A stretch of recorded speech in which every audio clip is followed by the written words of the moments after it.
Hey, what's going on everybody? Who186 back again with another video, and today we're going to be talking about the Uncharted 4 multiplayer stress test beta that concluded just past Sunday. I didn't get a chance to download it the first time because you needed the Uncharted collection to use it, and I didn't have the game at the time. And my sister has it, so has it, and I wasn't able to get it from her, so. It is what it is, but yeah, like I downloaded it. It was free for everyone, so you didn't need PlayStation Plus to have it.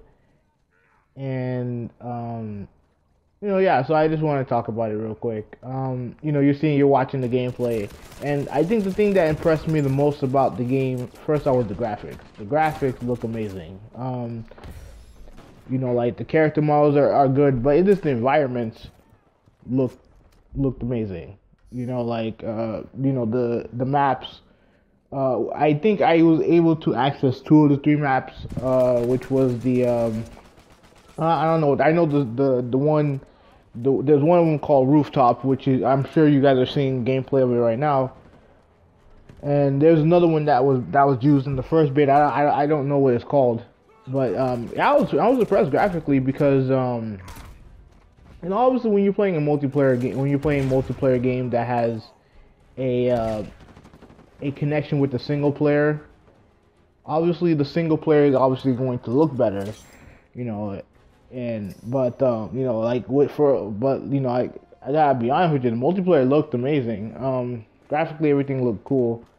As far as like the controls and everything like that, it took a little bit to get used to because the only multiplayer I played from Uncharted was Uncharted 3.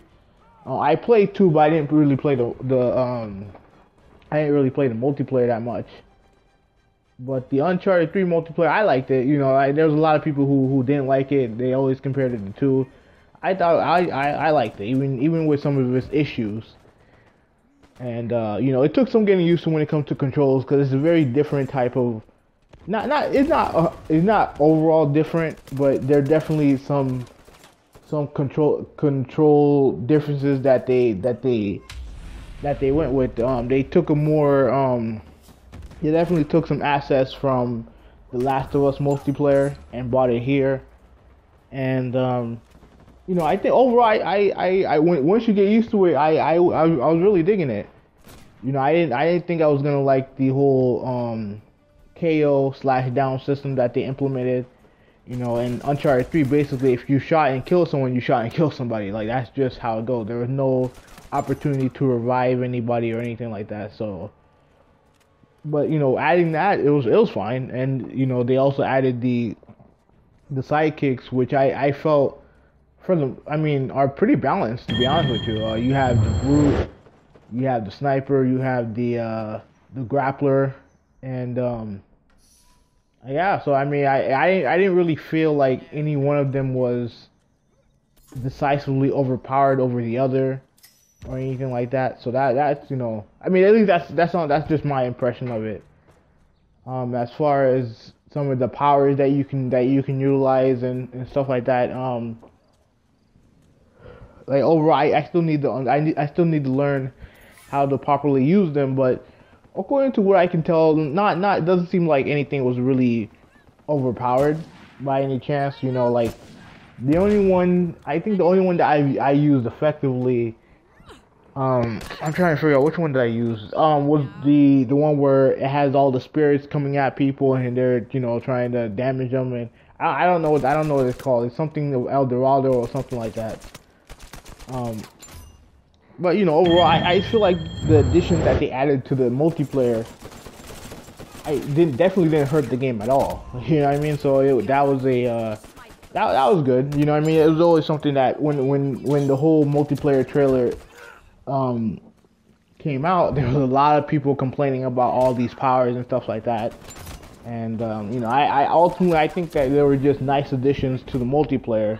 The multiplayer, for the most part, it feels better than with Uncharted 3. I thought the controls were pretty solid, even though you have to kind of get used to it. I remember pressing square a couple times to reload when it was trying when they changed it to triangle. But you know, I got used to that. The movement just felt fluid. You know, what I mean, and you know, listen, I'm not a frame rate type of guy. You know, I can't really tell how fast the game is going. Like, it just, I don't know, just that's just how I am. I can't tell, but it felt like the game was going 60. You know, so you know that I think that's a great. I think that's good. You know what I mean? So, I mean, I just felt like overall the game just felt good to play. I didn't do like the gameplay that you're watching right now. I actually did worse, but you know, I kind of needed gameplay footage for the impressions, so I decided to use those. But you know, when I first started, you know, I'm starting to get used to it. I think Saturday was the day when I was putting up, you know, good numbers, and you know, Sunday I was just, for whatever reason, I was getting my ass kicked. You know, just me sucking or whatever. But you know, overall, you know, I'm a big fan of the multiplayer beta. Can't wait for the whole game to come out. You know, it's been dealing with one of these constant delays. I believe this is it's on its third or fourth delay. But you know, obviously, when the game comes out, I think the game is gonna be awesome. But you know, I'll have more on that later on down the line when we get closer. Hopefully, when we eventually get closer to the launch of the game. But you know, overall, my opinions on the beta, on the multiplayer beta so far has been very positive. So hopefully they take the feedback, not too much. I don't want. Sometimes, you know, when gamers complain about something, sometimes it makes the game worse. So I don't want them to do too much. But you know, obviously get the kinks together. You know, hopefully we can get into you know, matches quicker. You know, but overall, I was very impressed with the beta. So that's really my impressions. This will be 186. I'm out. Peace.